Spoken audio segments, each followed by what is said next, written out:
Bonsoir à tous, bienvenue dans le NAS Sport Show comme tous les vendredis soirs à 20h sur NATV avec ce soir une large page consacrée à l'actualité du rugby. On va revenir sur la défaite encourageante de Soyo face à Oyonnax. Oyonnax qui tape tout le monde en Pro D2. On vous donnera également des nouvelles du Biarritz Olympique qui joue ce soir face à Grenoble dans un choc de cette journée. Il y aura la page consacrée évidemment au top 14 avec les clubs de Nouvelle-Aquitaine. Le Stade Rochelet se déplace à Paris. Il y a un match de la peur alléchant entre Brive et l'Union Bordeaux-Bègles. Et puis il y aura l'actualité du football, du basket, du hand ou encore du volleyball. Tout cela sur tous les terrains de sport. C'est le NAS Sport Show et c'est parti.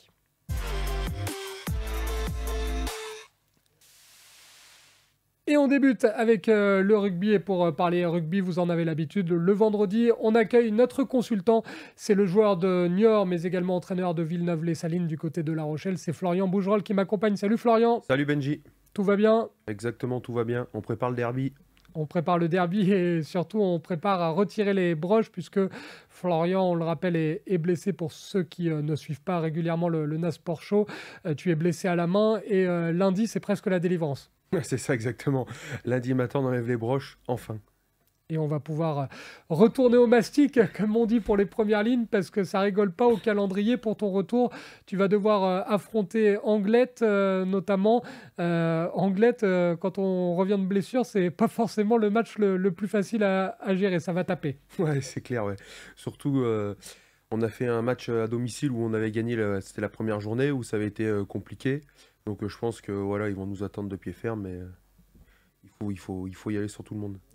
Allez-y mollo, les joueurs d'Anglette, j'ai besoin de mon consultant encore une partie de la saison. On va débuter avec la Pro D2, Florian, avec le premier résultat de la 13e journée. C'est un match qui concernait un club de Nouvelle-Aquitaine, c'était hier soir.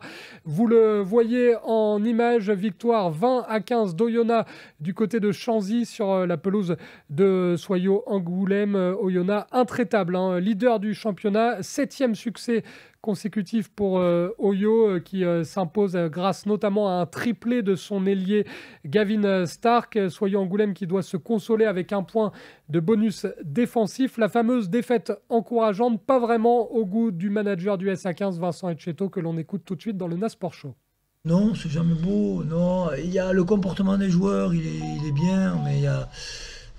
en même temps, c'est paradoxal parce que c'est bien globalement, mais il y a des détails qui sont quasiment des fautes professionnelles. On prend le premier essai, on va dire que ça se joue à 2 cm, la décision de l'arbitre, surtout Mathieu. Derrière, il y a une touche, on prend un essai, mais la défense sur touche n'est pas bonne.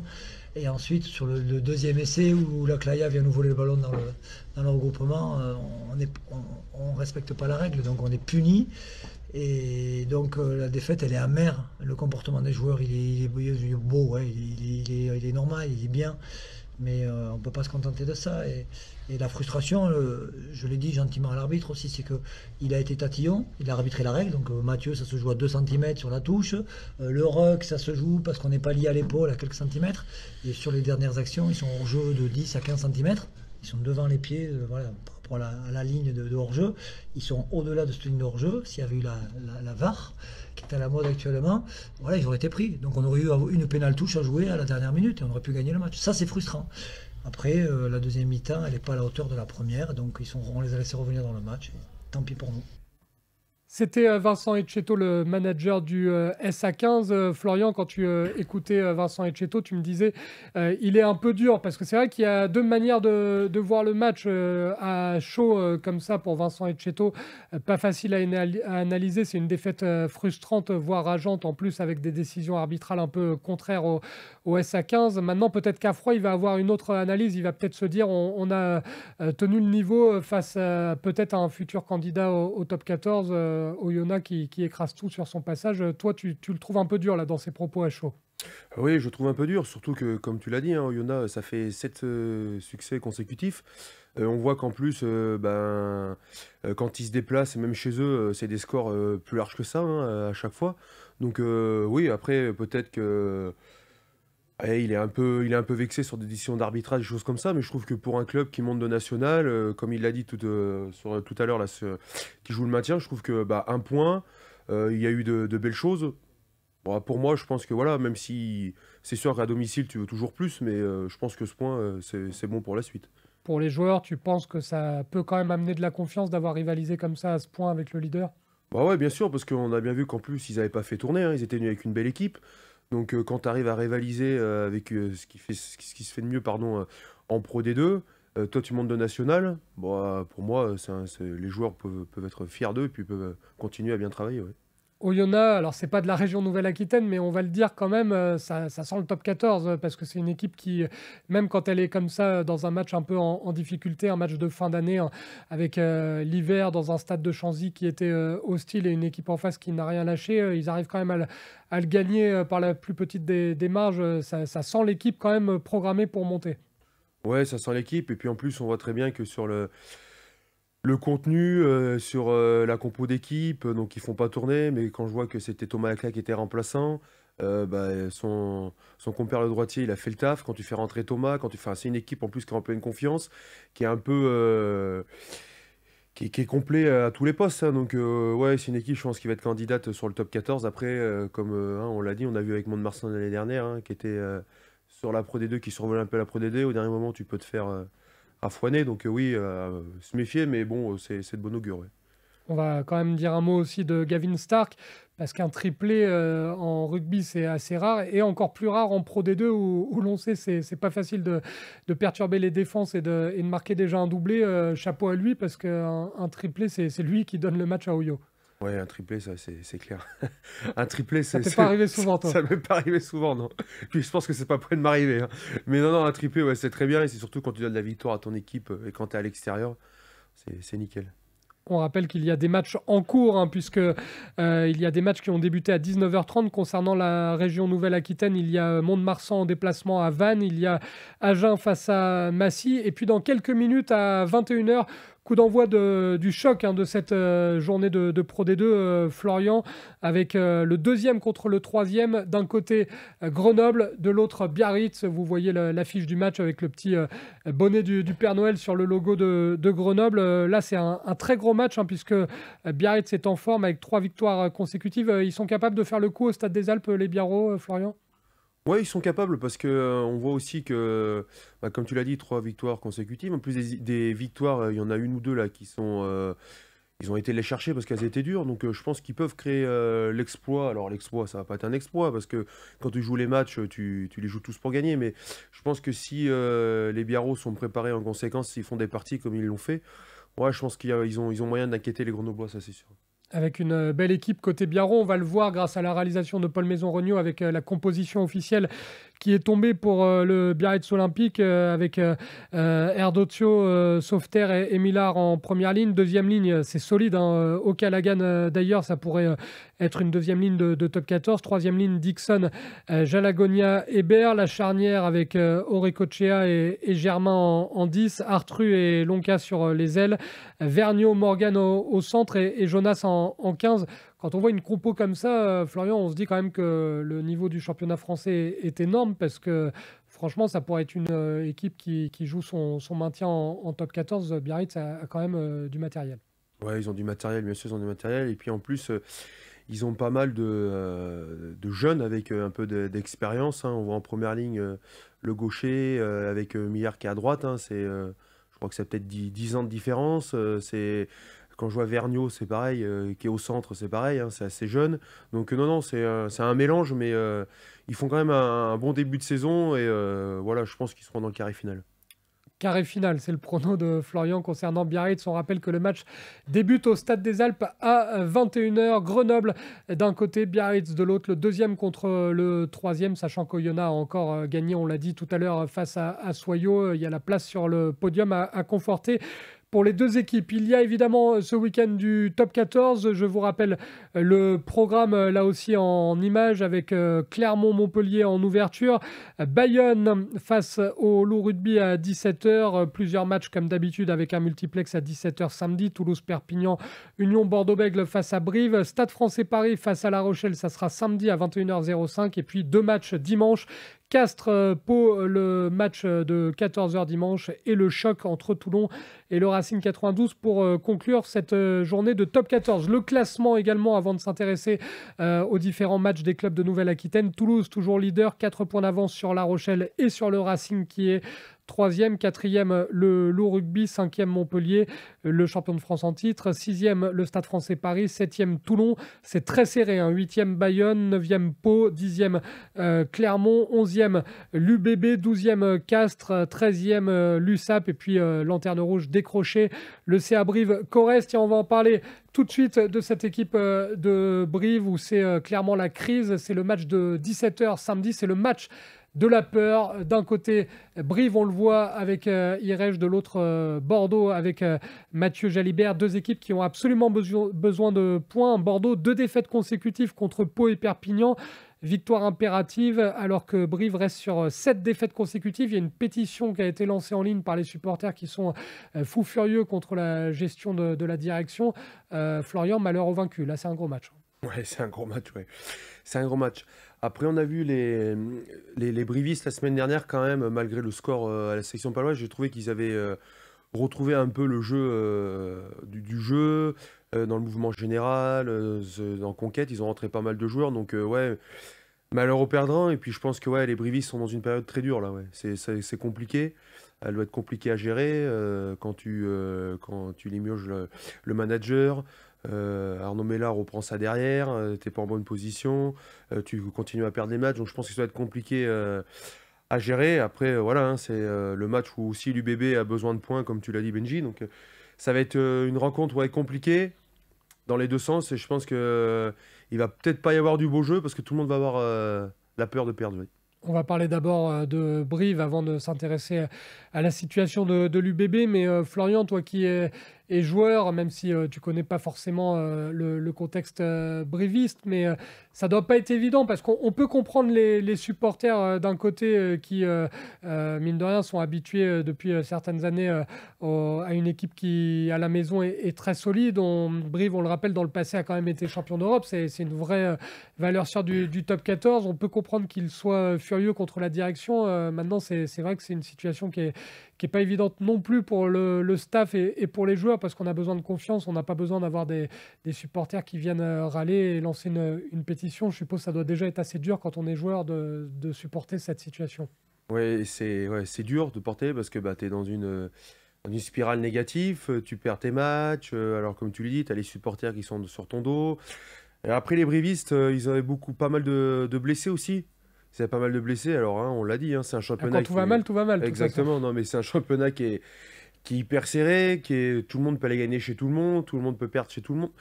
Donc ouais, avec pas mal de blessés, ils ont récupéré la semaine dernière, comme je disais, ils avaient fait une bonne première mi-temps. Après voilà, hein, je pense que oui, au niveau des supporters, ça doit être dur parce que c'était un peu une terre quand on allait en Corrèze, enfin quand les équipes vont en Corrèze, c'était un peu dur d'y aller, donc ils faisaient pas tourner, mais bon, ils savaient que ça allait être compliqué. Et là, quand tu vas en Corrèze, peut-être que tu te dis ça va être facile, peut-être pas, mais voilà, il y a moins de, tu seras moins embêté en conquête, tu seras moins monté dans le jeu, donc ouais, je pense que c'est pour ça aussi que les supporters sont un peu dans le dur aussi. Bon, enfin une bonne nouvelle, une éclaircie dans l'orage briviste. Et ça, je suis sûr que tu vas être d'accord, mais c'est le retour après 6 mois d'absence de Saïd Irèche. On sait que c'est le capitaine historique là, ces dernières années de cette équipe. C'est un joueur dont l'engagement n'est jamais remis en question, un joueur qui donne tout sur le terrain, qui guide ses jeunes coéquipiers aussi, qui est très important. C'est un joueur qui met aussi une bonne ambiance dans le vestiaire. Ça, c'est la bonne nouvelle du moment parce que Saïd Irèche, c'est un élément incontournable du CA Brive-Corrèze. Oui, bien sûr, on peut tout faire avec ce joueur. Hein. C'est un joueur qui est bon en touche, c'est un joueur qui est un leader de défense. Avec le ballon, il avance toujours. Donc c'est sûr que je pense que ouais, son retour va faire du bien, même pour ses coéquipiers qui vont être autour de lui. Je pense qu'ils avaient besoin d'un homme comme ça un peu devant là pour se faire remuer. Et ouais, ça va faire du bien. Un gueulard, c'est toujours bon dans ce genre de situation. Et puis des nouvelles de ton ancien coéquipier avec qui tu avais atteint la finale des espoirs à Castanet-Tolosan contre le RCT. Valentin Tirefort qui a repris la course. Il était gêné par une douleur au niveau de l'adducteur. Il poursuit en parallèle évidemment le travail de soins et de renforcement avec les kinés. Mais là aussi, c'est un joueur qui peut permettre d'avoir un effectif un peu plus complet et puis d'apporter sa pierre à l'édifice dans la lutte pour le maintien, Florian. Oui, parce que Val, déjà, c'est un super joueur. Et puis bon, il est toujours dangereux quand il a le ballon. En défense, bon, il se fera rarement prendre. Donc ouais, je pense que ça peut être aussi, ça peut faire du bien aux brivistes. Et puis c'est surtout que dans une situation comme ça, tu as du monde qui revient. Les coachs vont t'embêter pour faire la compo parce que il va y avoir un peu plus de concurrence. Parce que bon, c'est sûr que quand tu as des blessés, par exemple, je dis n'importe quoi, mais si tu as 4 ailiers et tu en as 2 blessés, ils sont plus que 2. Donc les gars, ils savent très bien que les week-ends, ils vont jouer. Là, avec un peu plus de concurrence, je pense qu'à l'entraînement, le niveau va augmenter. Donc je pense que les brivistes, ils vont s'accrocher et puis ils vont aller se chercher des points. Oui. Valentin Tirfort, formé au Stade Rochelet comme Florian Bougerolles. On parle de Bordeaux. Alors là, c'est grosse pression, mine de rien, sur les épaules de l'UBB. Je dis grosse pression, Florian, parce que quand on regarde le calendrier, faut absolument gagner à Brive, parce que derrière, il y a le champion de France en titre au programme Montpellier et le champion d'Europe, le Stade Rochelet, avec le derby, entre guillemets, de l'Atlantique. Quand on sait qu'on va jouer La Rochelle et Montpellier, il faut mieux ramener quelque chose de Brive. Ouais, c'est clair, il faut mieux ramener quelque chose.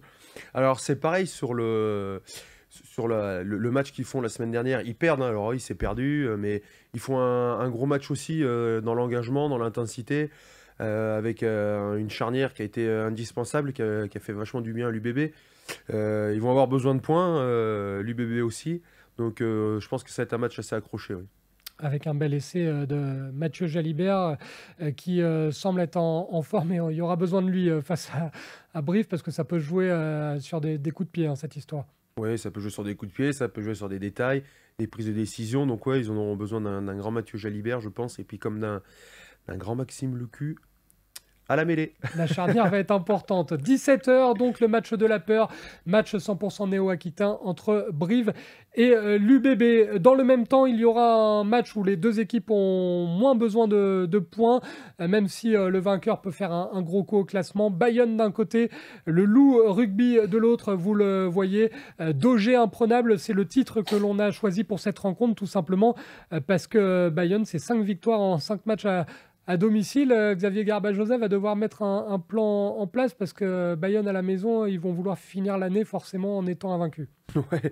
Et les Bayonnais, c'est pareil, hein, les Bayonnais ont fait une super partie la semaine. C'est vrai que la semaine dernière à Montpellier, avant la mi-temps, ils jouent un peu à la baballe alors qu'ils mènent de 2 points. Je pense que voilà, hein, alors faut jouer, hein, on est à l'extérieur, mais bon, je pense que si les Bayonnais vont en touche et puis sont à 2 points devant à la mi-temps, peut-être que c'est un autre match à Montpellier, mais ouais, ils ont été intéressants la semaine dernière, et puis c'est le Jean Daugé encore à guichet fermé, donc ça va être un gros match de la part des Bayonnais, et puis les Lyonnais, il va falloir qu'ils s'accrochent.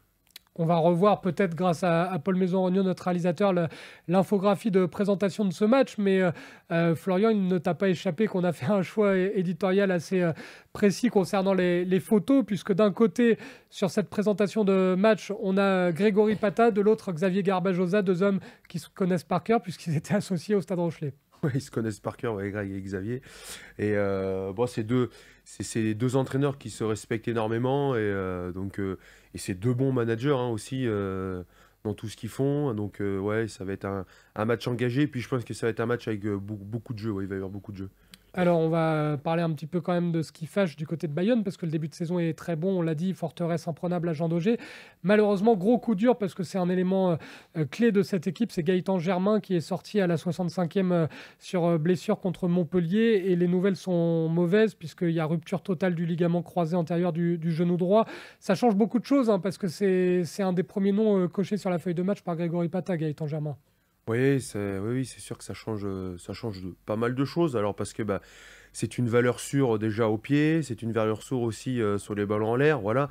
Après, faut pas oublier que les Bayonnais, ils ont aussi Camille Lopez, Maxime Achelot, qui sont des très bons buteurs aussi, hein, entre les poteaux, les choses comme ça. Donc oui, c'est embêtant pour les Bayonnais.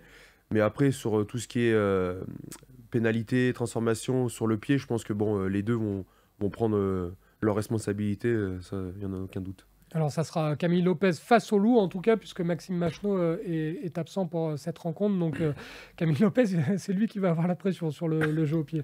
Ouais, il va avoir la pression après, bon. Il connaît. Il connaît, voilà, exactement. Il connaît, hein, il a été des années buteur à Clermont. Il les a fait gagner plusieurs matchs. Donc, ouais, Camille, il connaît ça sur le déplacement, les choses comme ça. Donc, bon, je suis pas trop inquiet.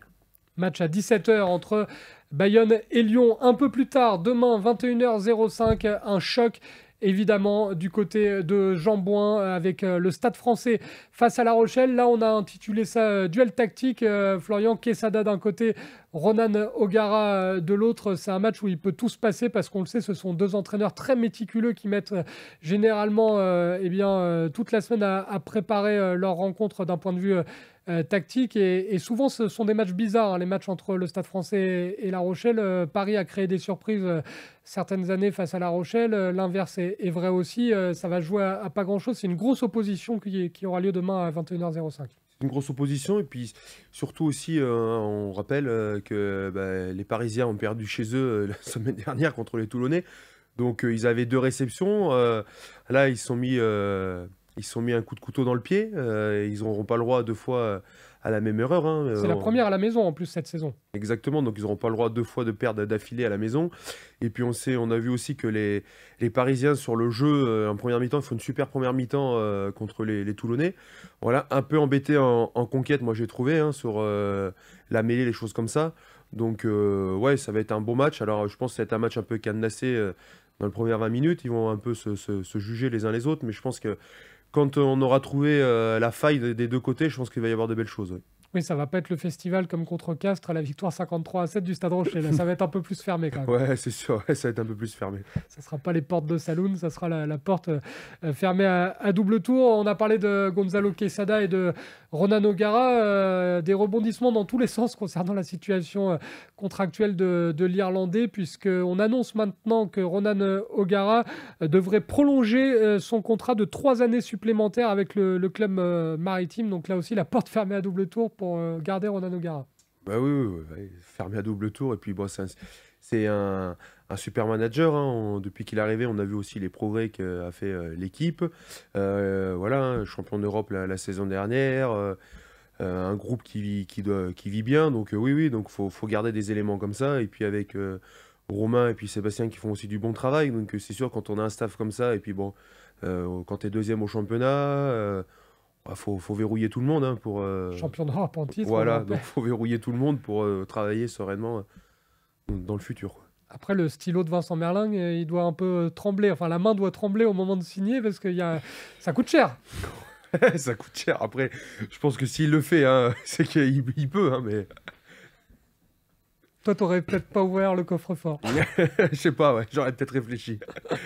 On rappelle que Florian Bougeroll est charentais, donc on compte un petit peu. Dimanche, gros match aussi, Florian, entre Castres et Pau. À 14h, Castres d'un côté 12e, Pau 9e de l'autre. On a intitulé la présentation de ce match Pau sur sa lancée parce que Pau, mine de rien, c'est 3 victoires consécutives et pas contre n'importe qui. Ils ont tapé La Rochelle, ils ont tapé Bordeaux et puis le match, fallait le gagner contre Brive qui avait envie de prendre des points. 2 défaites consécutives à l'inverse pour Castres qui a perdu face à Lyon et face à La Rochelle.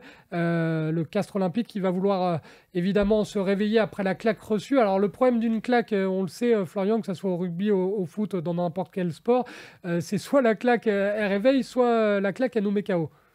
Et surtout que là c'est une sacrée claque hein, qu'ils ont pris quand même, hein, parce que...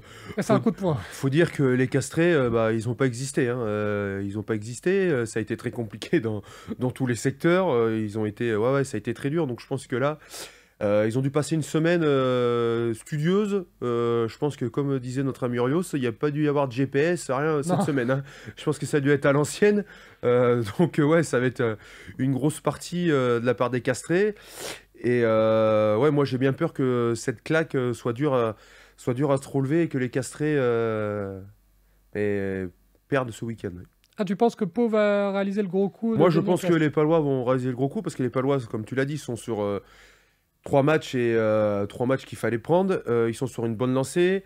Il y a pas mal de jeunes. Ils ont tous les feux, comme le maillot, hein, tous les feux sont ouverts, on va dire. Hein. Il y a des retours de blessures, des choses comme ça. Donc, ouais, je pense que les Palois peuvent créer l'exploit. Oui. Alors, la seule petite mauvaise nouvelle, l'épine dans le pied pour Pau, puisqu'on l'a dit, tout va bien. niveau sportif, c'est Clément Laporte, hein, l'arrière qui sera éloigné des terrains pendant environ 6 semaines. Mine de rien, quand on regarde depuis le début de saison sur les feuilles de match, c'est 9 feuilles de match à chaque fois titulaire. Il a manqué que 2 journées. Clément Laporte, un élément important de cette équipe de Pau, même si tu l'as dit, il y a aussi du matos et des retours de blessures pour pallier cette absence de Laporte. Oui, c'est un super joueur, hein, c'est techniquement, voilà, c'est comme Mathieu Jalibert. Je pense qu'on en a besoin d'un joueur comme ça sur notre terrain. On est en confiance quand il est là. Ouais, il est indiscutable. Et comme tu l'as dit, comme Bayonnais, je pense que c'est un nom que le staff palois coche directement sur sa composition d'équipe. Donc ouais, ça va faire un petit trou. Mais bon, ils sont sur une bonne dynamique, ils sont sur une bonne lancée. Donc je pense que ça va bien se passer. Il y a un joueur qui est en pleine bourre et que personnellement j'aime beaucoup, Florian, c'est Daubagna, hein. Là, il fait une grosse saison lui aussi du côté de la section paloise. Ouais, il fait une grande saison, ouais.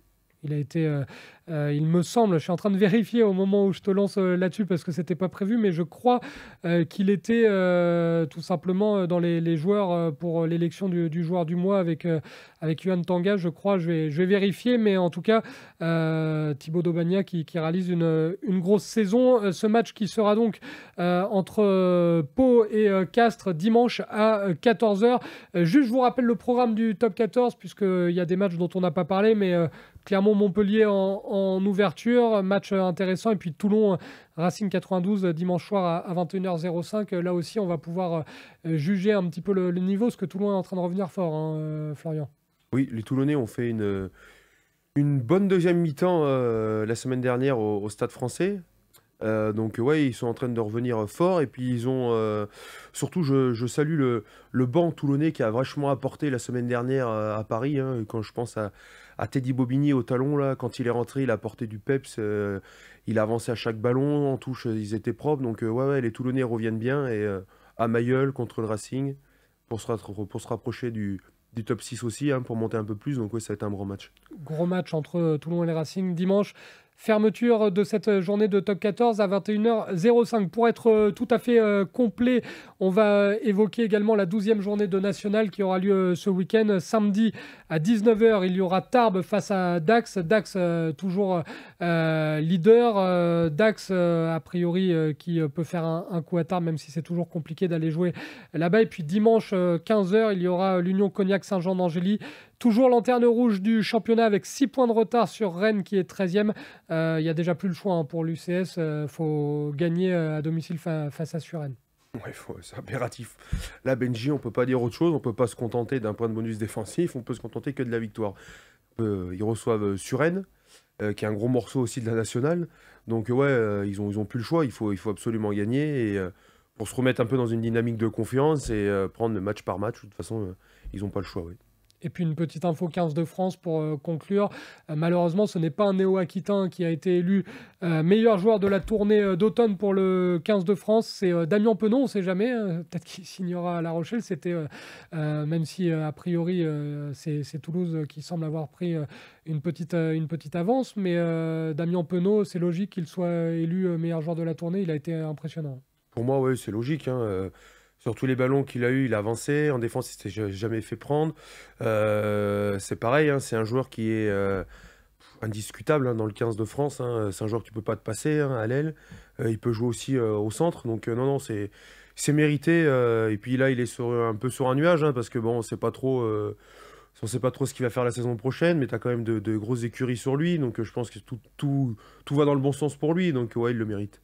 Bravo à Damien Penaud et on espère qu'il sera également aussi brillant à la Coupe du Monde 2023 pour le 15 de France. Florian, on l'a dit, ne va pas jouer ce week-end puisque lundi, il y a les broches. Niort joue contre qui ce week-end ? Week-end de repos. Ah, week-end de repos. Et voilà. Villeneuve-les-Salines ? Oui, Villeneuve-les-Salines joue contre Étré dimanche. Ouh là là, ça c'est un derby. Ouais. C'est un gros match, ça, parce que il y a des revanches. On sait qu'il y a eu des matchs au couteau ces dernières années. Ouais, c'est une revanche, oui. Après, oui, c'est un bon match. C'est surtout les deux premiers qui s'affrontent. Donc oui, ça va être un bon match. Et puis, il y a une équipe qui peut prendre le devant si ça gagne. Donc ouais, ça va être un bon match. Si vous habitez dans l'agglomération rochelaise, n'hésitez pas, il reste forcément des places, Florian. Oui, j'ai pas vu sur le site d'Étré, ce n'est pas guichet fermé, donc venez, oui.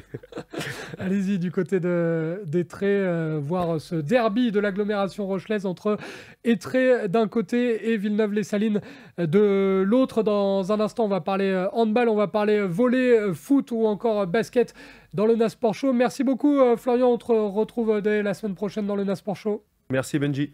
A tout de suite, ne bougez pas, on revient sur les parquets de hand, de basket, de volley, et puis on évoquera le foot, puisqu'il y a du foot féminin, et puis il y a la France qui continue son aventure du côté du Qatar, la France qui jouera face à la Pologne en 8e de finale. A tout de suite dans le NASport Show.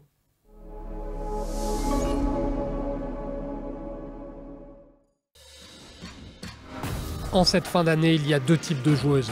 Celles qui profitent des plus belles plages du monde pour se reposer au soleil, et il y a celles qui charbonnent, qui s'entraînent dur, qui transpirent et qui continuent de jouer dans l'espoir de valider leur ticket pour l'Open d'Australie.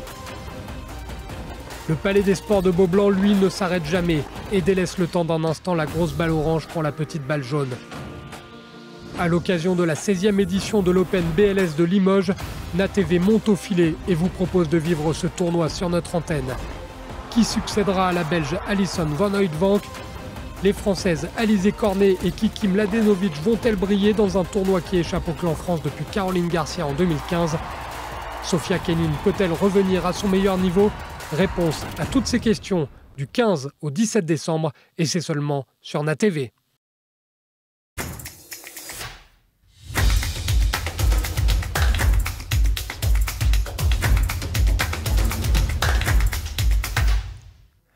Vous êtes de retour dans le NASport Show comme tous les soirs, tous les vendredis soirs, 20h, pour évoquer notamment l'actualité du rugby. On vient de le faire avec Florian Bougerolles, notre consultant. Si vous avez manqué cette partie de l'émission, c'est simple, vous vous dirigez sur la page YouTube de NATV et vous consommez l'émission en replay. Après le rugby, place au handball dans le NASport Show.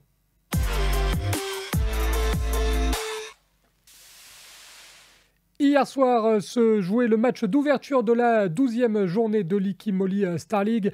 Une rencontre qui opposait Limoges à Chambéry et l'exploit Limougeot. Victoire 24-23 des hommes de Limoges qui s'imposent d'un petit point seulement. Un succès obtenu notamment grâce à la performance exceptionnelle du gardien Yann Gentil, le gardien international français qui retrouvait son ancien club dans lequel il a passé 6 ans.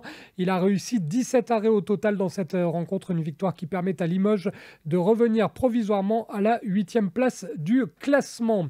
Chez les filles, cette fois, on joue ce week-end la 7e journée de Ligue But à Gaz, la première division féminine, et vous le voyez à l'écran. 2 matchs concernant les clubs de Nouvelle-Aquitaine. Mérignac qui va recevoir l'équipe de Plan de Cuc, ce sera à 20h45 demain soir, et puis Celles-sur-Belle toujours demain soir, mais cette fois à 20h30, Celles-sur-Belle à domicile du côté du parc de la Boissière face au club de Paris 92. On ouvre maintenant la page consacrée au ballon rond, c'est l'actualité du football dans le NASport Show.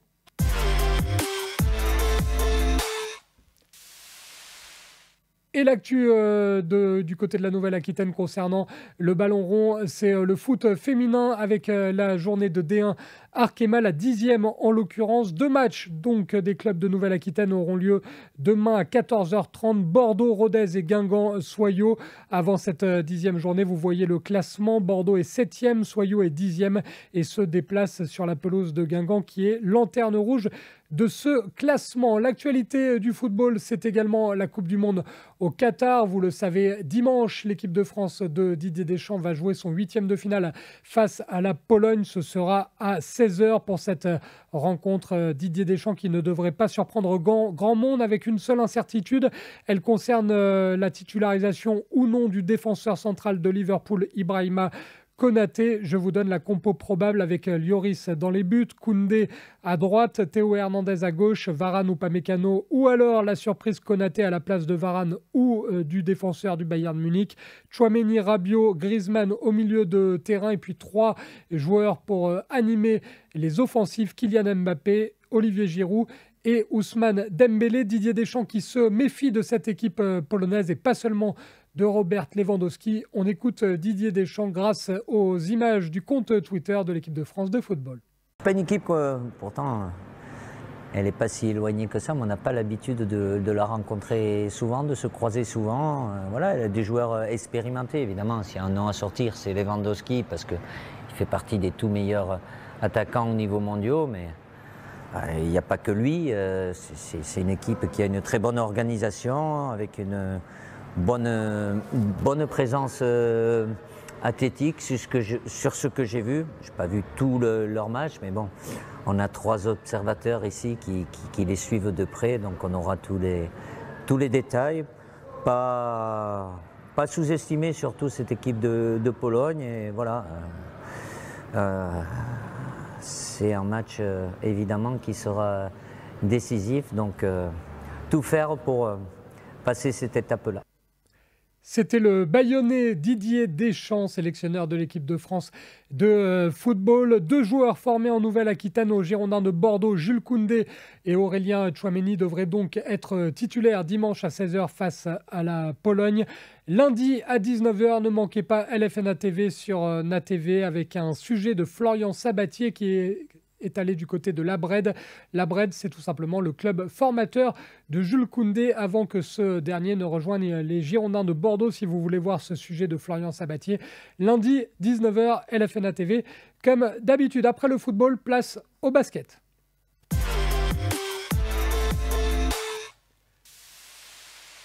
Ce week-end va se jouer la 11e journée de Betclic Elite avec l'un des plus grands classiques du basket français. Samedi, ce sera à 20h avec le match entre Limoges et Villeurbanne. Le CSP actuel 8e du classement et qui reste sur 2 belles victoires acquises sur le parquet de Monaco et une victoire confirmée derrière à domicile contre Dijon.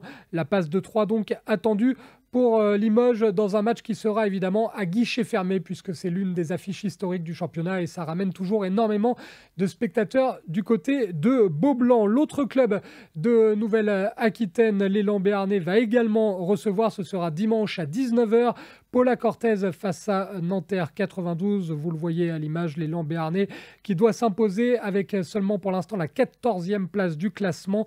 Et puis toujours concernant l'actualité du basket néo-aquitain, cette fois chez les filles, réveil totalement obligatoire pour Basketland qui n'a toujours pas gagné.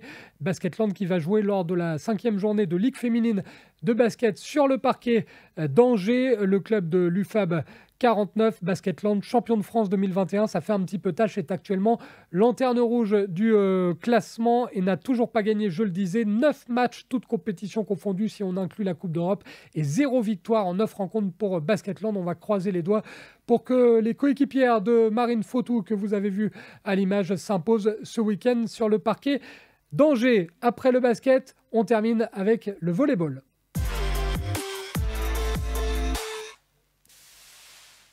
Et la 11e journée de Liga avec samedi un match compliqué pour Poitiers à négocier sur le parquet de Nice. Ce sera à 19h. Poitiers qui est 13e du championnat. Là encore, une rencontre que l'on suivra et on vous donnera le résultat la semaine prochaine dans les émissions de NATV. Le NASport Show, c'est désormais terminé. Je remercie celui grâce à qui l'émission coule toute seule, c'est Paul Maison-Regnault à la réalisation. Je vous remercie vous également pour votre fidélité. Vous êtes de plus en plus nombreux à regarder le NASport Show et NATV et on vous en remercie. Je vous souhaite un très bon week-end de sport et je vous dis à lundi sur NATV.